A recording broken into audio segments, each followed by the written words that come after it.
उनके चेहरों पर एक मिला जुला भाव, कुछ कुछ क्रोध का था तो कुछ कुछ भय का। शायद उनके लिए पहला अवसर था जबकि बाहरी आदमी राजमहल में बिना किसी की आज्ञा के घुस आए थे। ऊंची दीवार फांदना आसान नहीं था। फाटक जितना ऊपर था उतना ही नीचे। महल की ऊंचाई की ओर देखा तो पाया 7 मंजिला महल सामने खड़ा है। एक एक फ्लोर की ऊंचाई कुछ नहीं तो 20 फुट अवश्य होगी। मनुष्य कितना बौना हो सकता है उसी दिन जाना। खैर आदमी और फिर आयकर के कोई ना कोई रास्ता खोज ही लिया और अंदर पहुंच गए। स्वाभाविक था कि महाराजा की निजी संपत्ति रखने के स्थल कपट द्वार पर सबसे पहले अधिकारियों की दृष्टि पड़े। उसी दिन सबसे पहली तलाशी आरंभ करते ही कपट द्वार खोलने का प्रयत्न किया गया। जब अधिकारियों ने द्वार की चाबी मांगी तो उत्तर मिला कि चाबियां तो दिल्ली में हैं। अधिकारियों की शंका और बढ़ गई कि हो ना हो भारी संख्या में छिपी संपत्ति यही है। दिल्ली से चाबियां मंगाने का विशेष प्रबंध किया गया। चाबी लगाकर कपट द्वार खोला गया। सामने स्ट्रांग रूम का जाल सा बिछा था। एक स्ट्रांग रूम काफी बड़ा था और उसके अंदर भी और कई स्ट्रांग रूम थे। इन स्ट्रांग रूमों तक पहुंचने के लिए 3 दरवाजे और बड़ा गोदरेज का दरवाजा था। स्ट्रांग रूम में चारों ओर अलमारियां ही अलमारियां रखी हुई थी। इन 6 स्ट्रांग रूमों में से एक में अनगिनत घड़ियां थी, एक से एक पुरानी घड़ी, कोई छोटी कोई बड़ी, कोई लंबी कोई दीवार घड़ी तो कोई मेज घड़ी, कोई घड़ी देसी तो कोई विदेशी, चारों ओर घड़ियां ही घड़ियां। सोचा अगर सारी घड़ियां एक साथ बजने लगे तो घड़ियों की इस टकराहट में कितनी घड़ियां बीत जाएंगी कोई नहीं कह सकता। दूसरे स्ट्रांग रूम में केवल सोने के बर्तन थे, जैसे थाली कटोरी आदि। इनका वजन 1-1 क्विंटल था। इन बर्तनों में एक 23 कैरेट सोने का हमाम भी था, जिसमें से पानी लेकर महाराजा मुंह धोते थे। इसका वजन 24 किलो था। सोने की एक एक थाली का वजन करीब 8-8 किलो था। हमाम तथा अन्य बर्तन भी 23 कैरेट सोने के बने थे।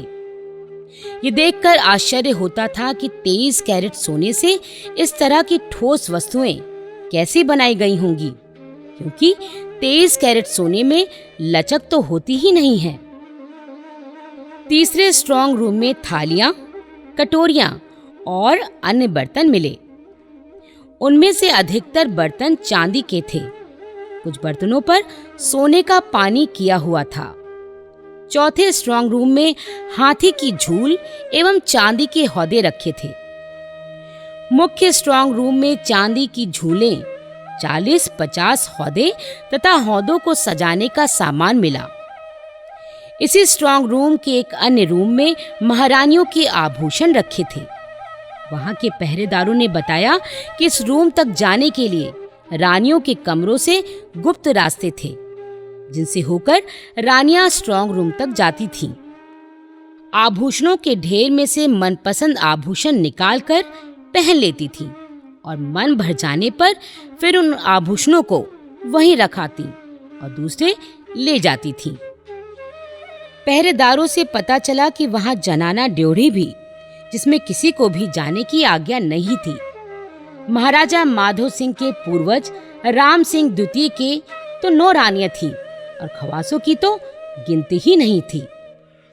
कहते हैं कि महाराजा माधो सिंह तृतीय ने इस जनाना ड्योढ़ी में 308 परदायतें रखी हुई थी। उनमें से एक समय भी जीवित थी और उसकी उम्र लगभग 100 वर्ष की थी। उसे राजस्थान सरकार की ओर से आर्थिक सहायता भी मिल रही थी। जनाना ड्योढ़ी भी जाने के लिए मुख्य महल के बगीचे से होकर एक रास्ता जाता है। इस रास्ते पर घोड़े चल सकते हैं। कहते हैं कि जब महाराजा घोड़े पर चढ़कर इस रास्ते से जनाना ड्योढ़ी की ओर जाते थे तो हर रानी यही समझती थी कि राजा उसी की ओर आ रहे हैं। सिटी पैलेस की तलाशी में चांदी के 2 बड़े कलश भी मिले। एक एक कलश का वजन 8.5 मन था। कहते हैं सवाई महाराजा माधो सिंह तृतीय बड़ी धार्मिक प्रवृत्ति के व्यक्ति थे। सन 1902 में वह इंग्लैंड गए। उस समय तक बहुत कम भारतीय विदेश जाते थे। उन्होंने एक बिल्कुल नया पानी का जहाज किराए पर लिया और उसे पूरी तरह गंगा जल से धुलवाकर पवित्र कराया। महाराजा अपने साथ 125 व्यक्तियों को ले गए। लगभग 2000 मन सामान के और 600 खाने पीने तथा दूसरी चीजों के बंडल साथ थे। यात्रा में पीने और नहाने के लिए गंगा जल इन्हीं कलशों में भरकर ले जाया गया था। सिटी पैलेस में ही कई प्राचीन ग्रंथों की पांडुलिपियां मिली जो दुर्लभ तथा अप्राप्य हैं। इनमें विशेष उल्लेखनीय है रज्मनामा की प्रतिलिपि। रज्मनामा महाभारत का फारसी में किया हुआ अनुवाद है, जिसे मुगल बादशाह अकबर ने अबुल फजल से करवाया था और अपने चित्रकारों द्वारा चित्रों से सजवाया था। उसी की एक प्रतिलिपि है यह रज्मनामा। रज्मनामा व अन्य बहुमूल्य पांडुलिपियां मुबारक महल के पास ही पोथी खाने में सुरक्षित हैं। आयकर अधिकारियों की दूसरी टुकड़ी से बात करने पर पता चला कि राजमहल की तलाशी उसी दिन आरंभ कर दी गई थी। राजमहल के जिस कमरे में जवाहरात मिले उसके बाहर गोदरेज का दरवाजा था। दरवाजा जो 10-15 साल पुराना अवश्य ही होगा। उसे खोलने के लिए रस्सों से बांधकर खिंचवाना पड़ा। इतने भारी भरकम थे ये दरवाजे। यहीं पर सोने की एक छड़ी मिली जो मुगल बादशाह अकबर ने महाराजा मान सिंह को उनकी सेवाओं के बदले उपहार में दी थी। इसका वजन करीब 2 किलो था और इस पर आकर्षक मीनाकारी थी। दरबार के कायदे के अनुसार सभी दरबारियों को मुगल बादशाह के सामने सावधान की मुद्रा में खड़े रहना पड़ता था, परंतु राजा मान सिंह को इतनी छूट मिली हुई थी कि वो इस छड़ी पर हाथों की टेक लेकर खड़े रह सकते थे। यहीं पर एक हार लाडली का मिला जो ऐतिहासिक दृष्टि से बड़ा महत्वपूर्ण है, क्योंकि लाडली के हर दाने पर मुगल बादशाहों के नाम अरबी में लिखे हैं। ये देखने में रूबी जैसी लगती है, पर असल में रूबी है नहीं। इसके साथ मोती भी पिरोए हुए हैं। राजा मानसिंह की एक तलवार भी मिली। उसके ब्लेड पर जो तारीख गुदी हुई है वो लगभग सन 1738 की है। मयान पर ब्लू डायमंड जड़े हैं कि नीली आभा वाले सर्वोत्तम हीरे माने जाते हैं। मयान के हर मिलीमीटर पर ऐसे ही छोटे बड़े हीरे जड़े हैं। हीरे ऊपर मयान के हत्थे पर और नीचे नोकीले भाग की ओर भी जड़े हैं। बीच में लाल मखमल है। ये तलवार लगभग 10 लाख कीमत की आंकी गई है। इसमें पन्ने भी जड़े हैं। महाराजा मानसिंह द्वितीय का सरपेंच भी मिला, जिसे वो पगड़ी में लगाते थे। सरपेंच बहुत ही अधिक सुंदर और बारीक कारीगरी का नमूना है। इसमें भी रूबी, पुखराज और हीरे जड़े हैं। इसकी कीमत करीब 13 लाख आंकी गई। राजमहल के अंदरूनी कमरों में 2 कैबिनेट मिली, जिनमें कनिष्क, चंद्रगुप्त और बलबन के समय के सिक्के थे। 2 अलमारियां जेड पत्थर की कलात्मक वस्तुओं से भरी थी। यह एक कड़ा पत्थर था जिस पर बारीक कारीगरी करना बहुत कठिन काम होता है, परंतु जयपुर के कारीगर अपने कला कौशल के लिए विश्व विख्यात रहे हैं और जेड पत्थर पर इनकी कारीगरी देखते ही बनती है। यह स्ट्रांग रूम इतना बड़ा था कि इसमें अंदर तक जीप जा सकती थी। राजमहल के अन्य 2 कमरों में कट ग्लास और चीनी मिट्टी के बर्तन मिले। तलाशी में सबसे अधिक माल मोती डुंगरी स्थित गायत्री देवी के महल में मिला। इस महल की तलाशी के दौरान कुछ बहुत ही सनसनीखेज तथ्य सामने आए तथा ऐसी छिपी जगहों का पता लगा जहां अघोषित संपत्ति का अंबार था। उस समय इस महल में कोई नहीं रहता था। यहाँ 2 स्ट्रांग रूम हैं। 18 फरवरी को इसकी सील खोलकर तलाशी ली गई। इसमें बहुत अधिक मात्रा में गहने मिले। गोदरेज की एक अलमारी में राजा मानसिंह द्वितीय के समय का सामान भी रखा हुआ था। इन सभी चीजों का मूल्यांकन प्रारंभ हुआ। जो आयकर अधिकारी स्ट्रांग रूम में उपस्थित थे, उन्होंने बताया कि जिस समय विभिन्न सामानों की कीमतें आंकी जा रही थी, उनका ध्यान एक बड़ी सी तिजोरी की ओर गया। उस पर सीनियर हर हाइनेस लिखा हुआ था। तिजोरी को खोला गया तो उसके अंदर चांदी की एक संदूकची मिली जिसमें बहुत सी चाबियां थीं। हर चाबी पर एक टैग लगा था कि वह चाबी कहाँ की है। स्ट्रांग रूम के बीचों बीच एक बहुत बड़ा सा काला संदूक रखा था जिस पर एक बड़ा ताला लगा था। उस संदूक में ही एक दूसरी छोटी पेटी मिली जो सील्ड थी। उस सील्ड पेटी में राजा मानसिंह द्वितीय के समय की प्रेस कटिंग्स और उनके निजी पत्र रखे थे। प्रेस कटिंग्स और चिट्ठियां इसलिए सुरक्षित रखी गई ताकि उनकी जीवनी लिखते समय उनका उपयोग किया जा सके। काले संदूक की तलाशी लेने पर कुछ थैलियां मिली जिनमें चांदी के सिक्के और 5-6 सोने के सिक्के रखे थे। उत्सुकता फिर बढ़ी कि संदूक में चांदी और सोने के कुछ सिक्के ही क्यों? ऐसे अनेक प्रश्न मस्तिष्क में घूमने लगे। इस बीच रात हो गई थी, इसलिए स्ट्रांग रूम को दोबारा सील कर दिया गया। दिन भर के कठिन परिश्रम के बाद अधिकारी जब सर्किट हाउस के अपने छोटे से कमरे में पहुंचे सोने के लिए, तब उन्हें नींद नहीं आ रही थी। काला संदूक, सील लगी छोटी पेटी, उसमें प्रेस कटिंग्स, थैलियों में चांदी और सोने के चंद ही सिक्के। क्या भेद है इन सब के पीछे? कहाँ जुड़े हैं इनके तार? हर बार, हर करवट के साथ, बार बार यही प्रश्न उनके मस्तिष्क में कौंध रहा था। मुझे आज भी वह दिन अच्छी तरह याद है। 18 फरवरी की रात थी। रात्रि की निस्तब्धता में प्रत्यक्ष कर बोर्ड के अध्यक्ष SR मेहता का फोन आया।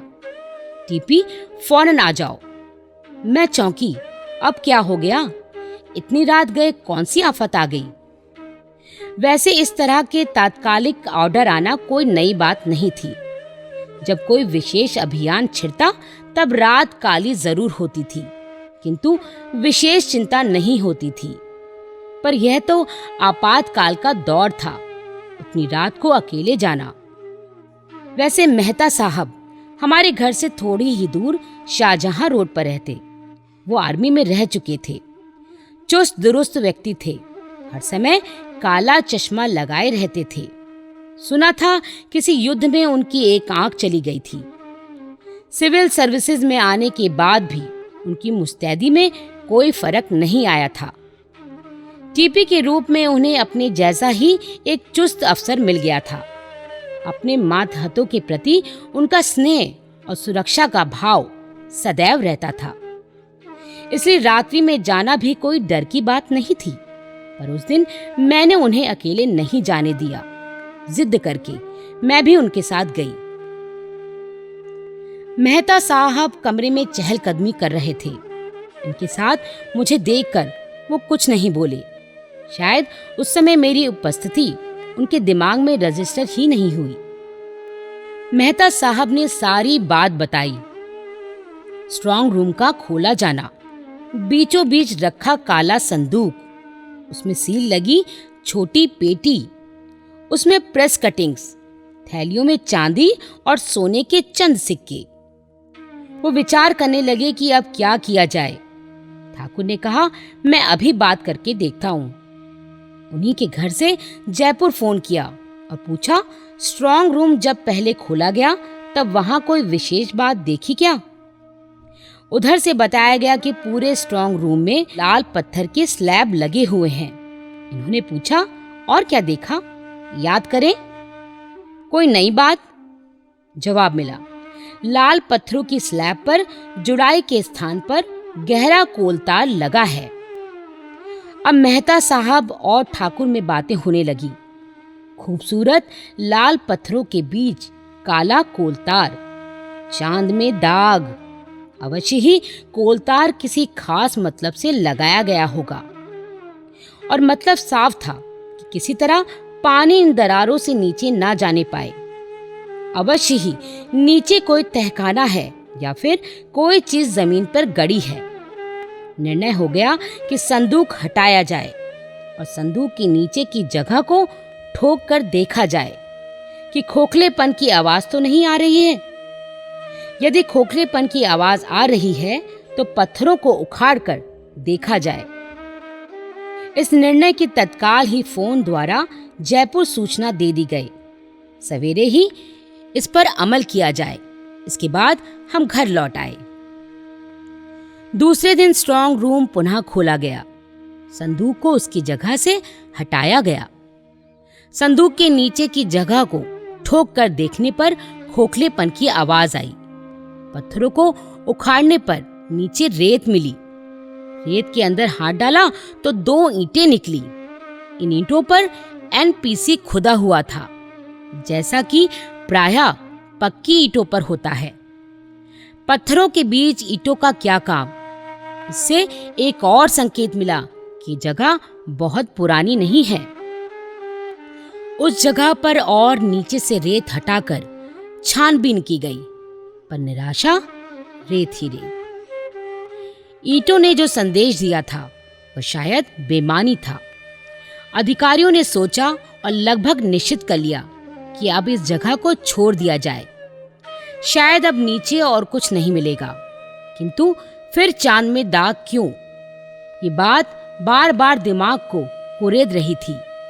दिल्ली से भी इंस्ट्रक्शन गए कि और गहराई तक देखा जाए। फिर एक बार और रेत को हटाया गया। रेत निकालते निकालते एक पॉलिथीन कवर पर हाथ जा लगा। रेत की फिसलन के बीच पॉलिथीन की चिकनाहट हाथों को एक बारगी ऐसी लगी जैसे सांप हाथ पर पड़ गया हो। सब चौंक कर एकदम पीछे हट गए, पर कर्तव्य, अनुभव और दृढ़ संकल्प ने उन्हें बल दिया और खतरे की परवाह न करते हुए और रेत बाहर निकाली गई। सफलता उनके सामने थी। सोने की मोहरे, मोहरे और मोहरे। विभिन्न शासकों के काल की मोहरे निकली। मोहरों को निकालते निकालते ही करीब 4 घंटे बीत गए। मोहरों का ढेर लग गया। मोहरें निकलना खत्म हुई तो सोने की सिल्लियां, अब सिल्लियां ही सिल्लियां। कुल 90 सिल्लियों और 50,000 मोहरों का छिपा खजाना मिला। 19 फरवरी की रात वही सर्किट हाउस, वही छोटा सा कमरा, वही अधिकारी जिनकी 18 फरवरी की रात खजाने की खोज में करवटें बदलते बीती थी, आज की रात खजाना खोज निकालने की खुशी में बीती। सोने की मोहरों और सिल्लियों का वजन लगभग 900 किलो था। इनका जो मूल्य आका गया वह था करीब 5 करोड़। आयकर विभाग के इतिहास में सोने की मोहरों और सिल्लियों का इतना बड़ा खजाना पहली बार मिला था। अब सोचा गया कि जयपुर के अन्य महलों की तलाशी ली जाए। शायद उनमें भी अन्य महलों की तरह अघोषित संपत्ति छिपी हुई निकले। अब इसके लिए मेटल डिटेक्टर काम में लाने का निर्णय लिया गया। हैदराबाद से विशेषज्ञ विशेष रूप से बुलवाए गए। एक बार फिर तलाशियां प्रारंभ हुई।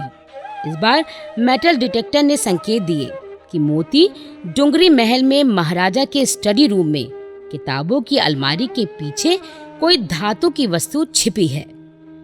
आश्चर्य हुआ कि किताबों की अलमारी के पीछे धातु की वस्तु कैसे हो सकती है। वहां तो चारों ओर किताबें ही किताबें दिखाई पड़ रही थीं। एक बार फिर 18 फरवरी वाली कश्मकश चालू हो गई। विशेषज्ञों का कहना था कि मेटल डिटेक्टर के अनुसार किताबों के पीछे कोई लोहे की तिजोरी हो सकती है, जबकि यहाँ किताबों के सिवाय कुछ दिखाई नहीं पड़ रहा था। खैर, पुस्तकों की अलमारी खोली गई, जगह जगह की पुस्तकें हटाकर देखी गई। साफ सुथरी पुस्तकें थीं। चेहरे फिर मायूस होने को हुए कि अरे ये क्या? सामने पुस्तकें नहीं, केवल लकड़ी के झांचे थे, किताबों की शक्ल की, वैसा ही रंग रोगन किए हुए, करीने से सजे। अब विश्वास हो गया कि इन किताबी ढांचों के पीछे जरूर किसी खजाने की आत्मा कैद है। यदि ऐसा नहीं है तो फिर किताबों की सजी हुई लाइन में ये लकड़ी के किताबी ढांचे क्यों? जरा सी कोशिश से ही ढांचों को हटाते ही उनके पीछे का पूरा हिस्सा एक खिड़की की तरह खुल गया। सामने तिजोरी थी। अब समस्या थी इसकी चाबी की।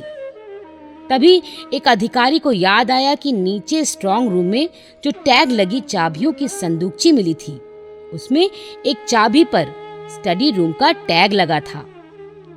शायद टैग लगी वह चाबी यहीं की हो। तुरंत चाबी लाई गई और तिजोरी खुल गई।